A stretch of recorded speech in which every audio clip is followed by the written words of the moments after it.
और यूपी के मेरठ से इस वक्त की बड़ी खबर, टिकट के बदले बीजेपी की महिला नेत्री का यौन शोषण किया गया है, ये आरोप लगाया है।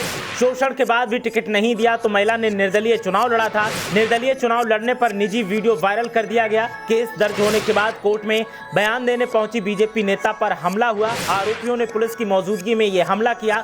कई विधायक और नेताओं का समझौते का दबाव महिला के ऊपर है। उत्तराखंड की रहने वाली है पीड़ित, जो 10 साल से बीजेपी में काम कर रही है।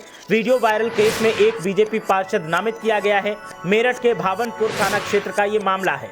तो बेटी बचाओ बेटी पढ़ाओ का दावा करने वाली पार्टी में टिकट के लिए पहले महिला को निशाना बनाया जाता है, उसका यौन शोषण किया जाता है, उसके बाद भी टिकट नहीं दिया जाता है। और जब महिला निर्दलीय चुनाव लड़ती है तो उसका प्राइवेट वीडियो भी वायरल कर दिया जाता है और उसके बाद कई बीजेपी विधायक और नेता समझौते का दबाव बनाते हैं। अब सवाल इस बात का है कि जो 10 साल से बीजेपी में रहकर मेहनत कर रही थी, उसे उम्मीद थी कि उसे मेहनत का प्रतिफल मिलेगा।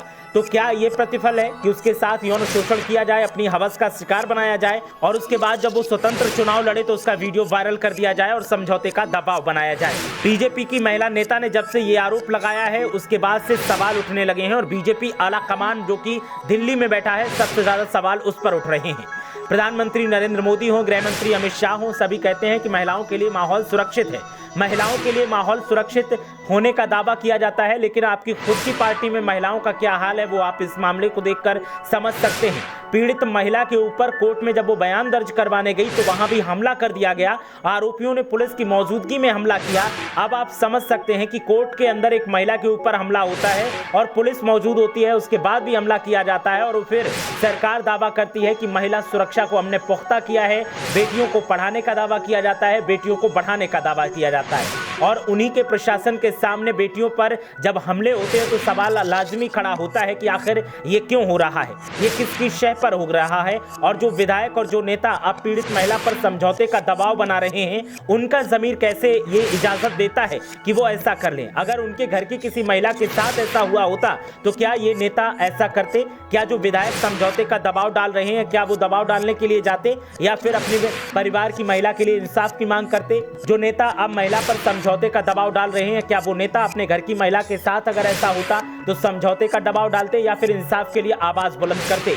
ये वो सवाल उन सफेदपोश नेताओं से हैं जिनकी नीयत इतनी काली है कि एक महिला का यौन शोषण हो जाता है और उसी के ऊपर दबाव डाला जाता है कि आप समझौता कर लीजिए। एक महिला जिसका यौन शोषण इसलिए किया गया कि तुम्हें टिकट दिया जाएगा और टिकट नहीं दिया, जब उसने निर्दलीय चुनाव लड़ा उसके बाद भी उसके साथ से ये सब किया गया। जब कोर्ट में वो बयान देने पहुंची तो वहां उसके ऊपर पुलिस की मौजूदगी में हमला हुआ। तो ये साफ बताता है कि प्रदेश के हालात कैसे हैं, प्रदेश में महिला सुरक्षा को जो दावा करते हैं वो दावे कैसे हैं। उत्तराखंड की रहने वाली ये महिला 10 साल से बीजेपी में है। वीडियो वायरल केस में एक बीजेपी पार्षद को नामित किया गया है। मेरठ के भावनपुर का ये मामला है।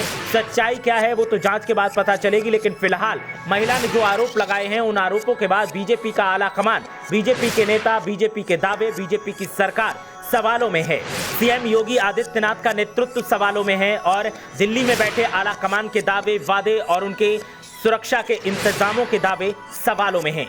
सवाल सीएम योगी आदित्यनाथ से भी है, सवाल प्रधानमंत्री नरेंद्र मोदी से भी है, सवाल जेपी नड्डा से है कि आखिर आपकी पार्टी में ऐसे नेताओं को क्यों रखा गया है जो महिलाओं को विषय वस्तु समझते हैं और उनका यौन शोषण करते हैं, उन्हें लालच देकर कि आपको टिकट दिया जाएगा। साथ ही महिलाओं से भी सवाल है कि आखिर अपने जमीर को बचाने के लिए, अपनी इज्जत को बचाने के लिए एक टिकट के लालच में आप बीजेपी नेताओं की बात को मानते ही क्यों चले गए?